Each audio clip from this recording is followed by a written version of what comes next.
channel Vikas Sir Accountancy Amritsar. Today we will discuss how to prepare cash flow statement by taking base statement of profit and loss. आज हम करेंगे अपनी book की illustration number 34 and 35। अब आप देखो आपकी टीएस गरेवाल की जो बुक है 34 और 35, उसमें हम लोग क्या क्या डिस्कस करेंगे। देखो जो 34th इलस्ट्रेशन हमें दी हुई है, 34th इलस्ट्रेशन में क्या है कि उन्होंने हम लोगों को क्या दिया है, एक हमें बैलेंस शीट दी है, नोट्स टू अकाउंट्स दिया है और नीचे उन्होंने हमें क्या दिया है, एडिशनल इंफॉर्मेशन दी है। हमने cash flow from operating activity निकालना है।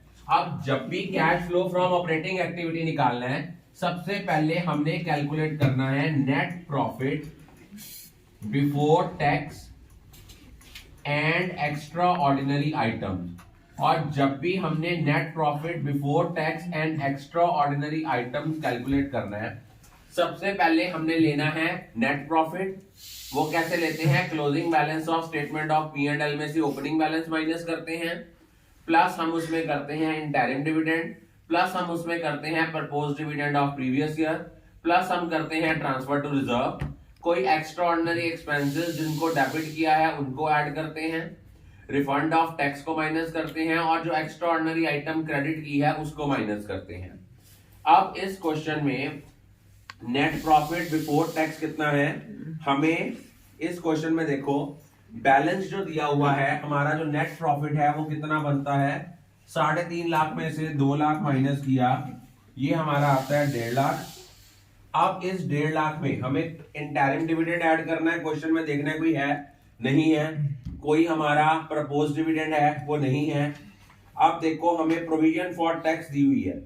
प्रोविजन फॉर टैक्स का हमें ओपनिंग बैलेंस गिवन है और क्लोजिंग बैलेंस गिवन है।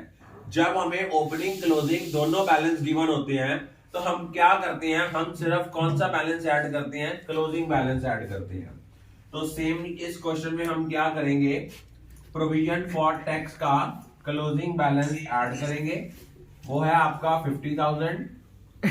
ये आपका net profit before tax and extraordinary items आ गया 2 लाख। अब हम इसमें क्या करते हैं, अब हम इनमें नॉन कैश और नॉन ऑपरेटिंग एक्सपेंसेस ऐड करते हैं।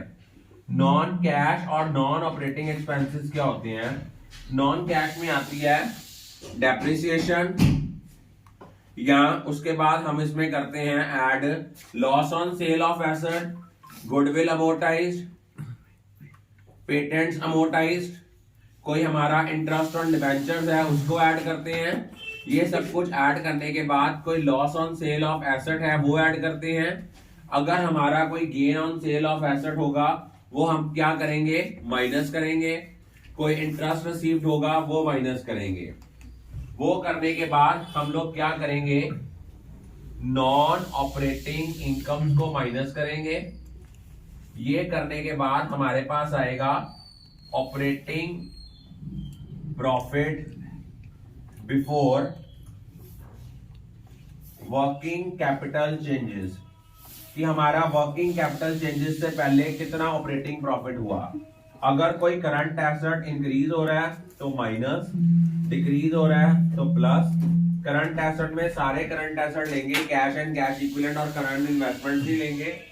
करंट लायबिलिटीज का इंक्रीज जो होगा उसको हम कंसिडर करेंगे, उसको हम क्या करेंगे, ऐड करेंगे। और अगर करंट लायबिलिटीज में डिक्रीज हो रहा होगा उसको हम माइनस करेंगे और उसके बाद टैक्सेस पेड माइनस करेंगे।